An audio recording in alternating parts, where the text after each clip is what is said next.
Bienvenue sur LinguaWire français A1. Aujourd'hui, nous avons deux histoires, une fusée vers la Lune et une grande vague de chaleur en Italie. Pour vous aider à comprendre cet épisode, retrouvez les transcriptions, les traductions en anglais et le vocabulaire expliqué sur linguawire.com.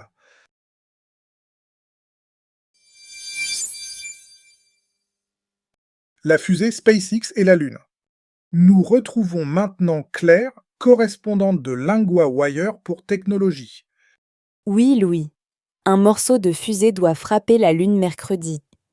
Donc ce n'est pas sur la Terre, c'est sur la Lune. Exactement. Les scientifiques disent qu'il n'y a pas de danger pour la Terre. C'est déjà rassurant. Quel morceau de fusée est concerné? C'est la partie haute d'une fusée Falcon 9. Elle a quitté la Terre après un lancement en janvier 2025.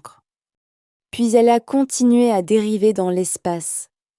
Elle ne devait donc pas revenir comme prévu.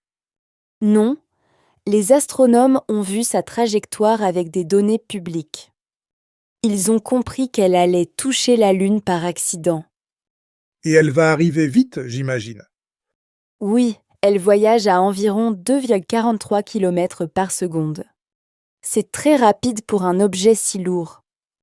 On parle d'un vrai gros morceau alors. Oui, il a la taille d'un immeuble de 5 étages. Et il pèse au moins 4000 kg sur Terre. Pourquoi garder un œil dessus si le choc est inévitable? NASA dit qu'elle va continuer à le suivre. Les équipes veulent aussi regarder le lieu du choc plus tard. C'est utile pour l'entraînement et pour la science. Donc un accident, mais aussi une occasion d'apprendre. Oui, et la Lune a déjà reçu beaucoup de chocs. Des astéroïdes, des météores et aussi d'autres objets envoyés par la Terre.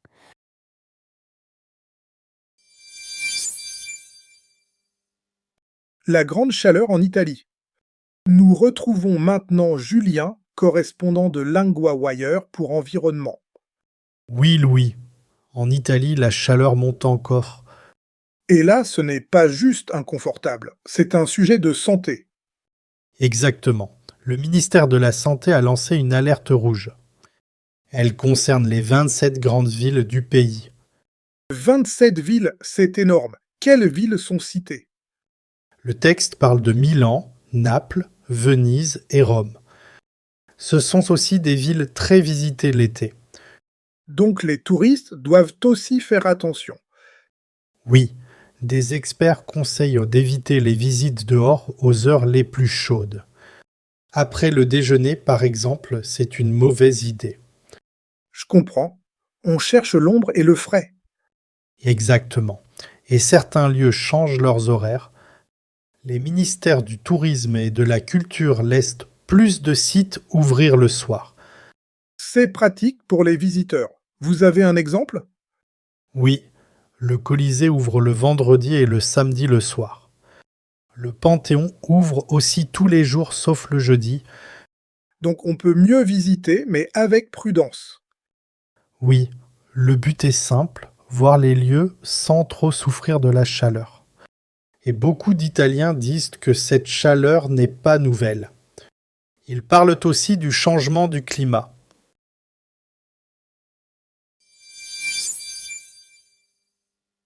Mot numéro 1, l'alerte. L'alerte, c'est un signal qui dit qu'il faut faire attention. Dans l'histoire, on a parlé d'une alerte rouge. Exemple, la ville a lancé une alerte pour demain. Mot numéro 2, la chaleur. La chaleur, c'est le temps très chaud. Dans l'histoire, la chaleur était forte en Italie. Exemple, la chaleur entre dans la maison. Mot numéro 3, le soir. Le soir, c'est la fin de la journée. Dans l'histoire, certains lieux ouvrent le soir. Exemple, le soir, je marche un peu dehors. Point de grammaire, à lancer. On utilise le passé composé pour parler d'une action terminée. Le ministère a lancé une alerte rouge. Les ministères ont laissé plus de sites ouvrir le soir. Répétez, à lancer.